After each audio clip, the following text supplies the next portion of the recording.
Bonjour, my name is Benjamin Leroux. My plan is to hang a high wire between the two twin towers and walk across, doing the most spectacular high walking event of the entire world. And I will do this as soon as I finish recording the show. This is week number 2 of the Weekly Wrap.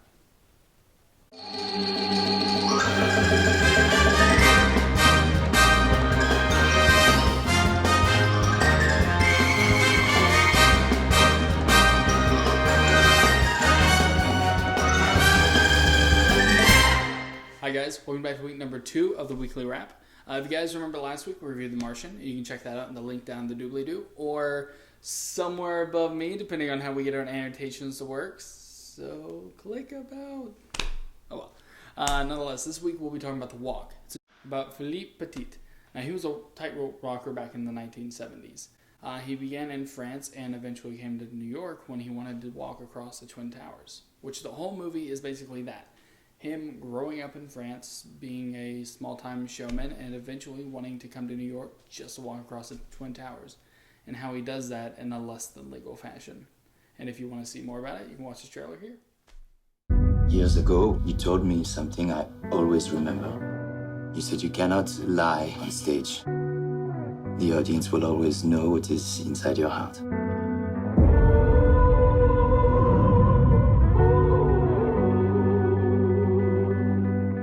It's full of doubts. When it's time to step on the wire, I don't know if I'll be able to take my first step.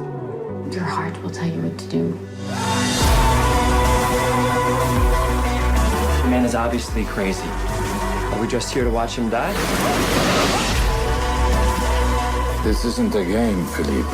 One mistake out there, and you're going to die.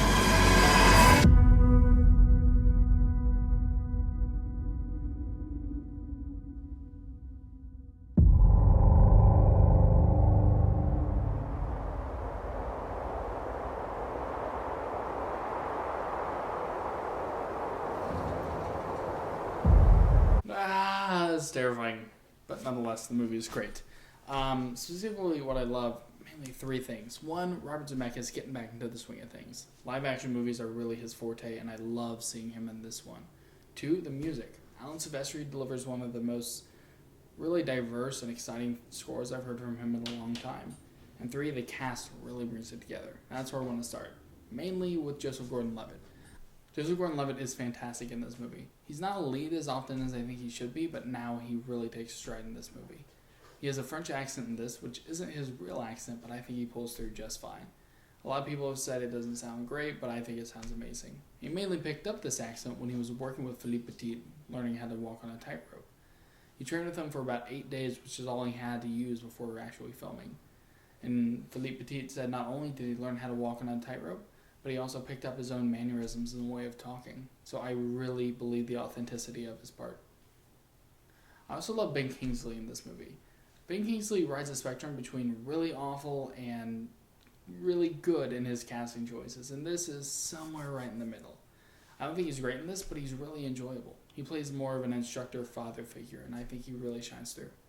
Charlotte Le Bon plays the female lead in this film. I think she's a really good emotional tie for Petite in this.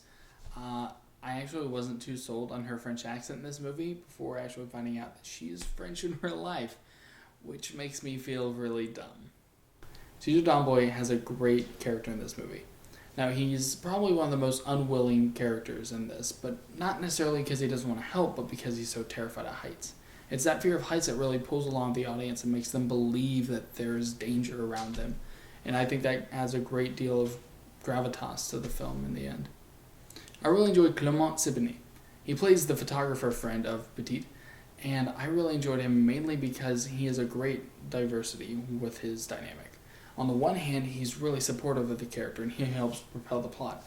On the other hand, whenever something goes bad, he's the first one to point out the problem and try to figure out a solution.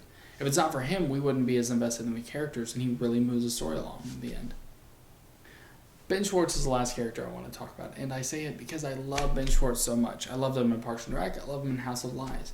I was really excited for him to be in a Zemeckis film. Unfortunately, I hate his character so much. It's not that he didn't do a good job, just the person he plays is kind of a butt face.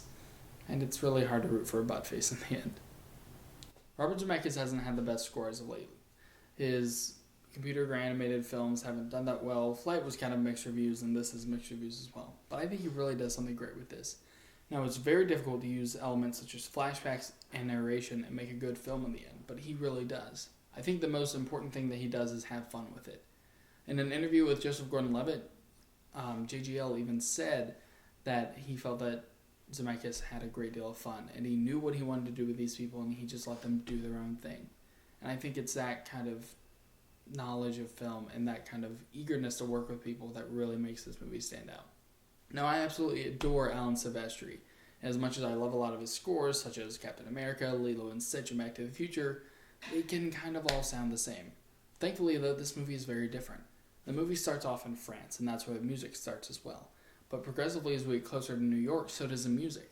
The music kind of changes its style as we move closer to our end, and it's that transition that really pulls the audience along, and you make that journey not only with your eyes, but with your ears as well.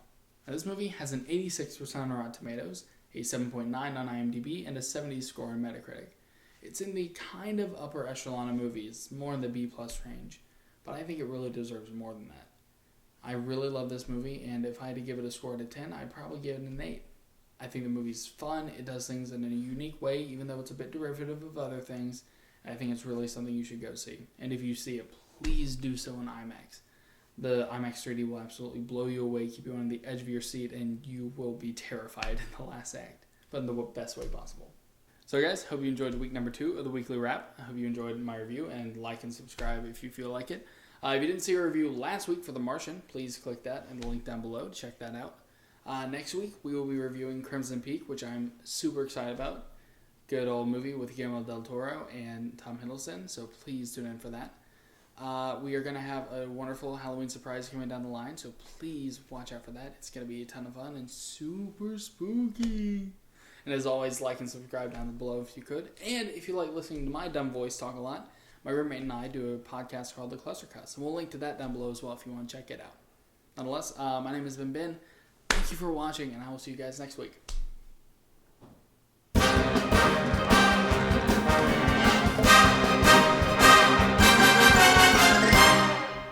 You're gonna walk down the street saying hi to everyone you meet, but they're not good enough, 'cause you're gonna be up in the clouds, walking in the sky on a rope so high. You're gonna walk across the Twin Towers, but if you fall, you're gonna die, and everybody will cry in the walk. Are you done? You're probably laughing at me now, aren't you?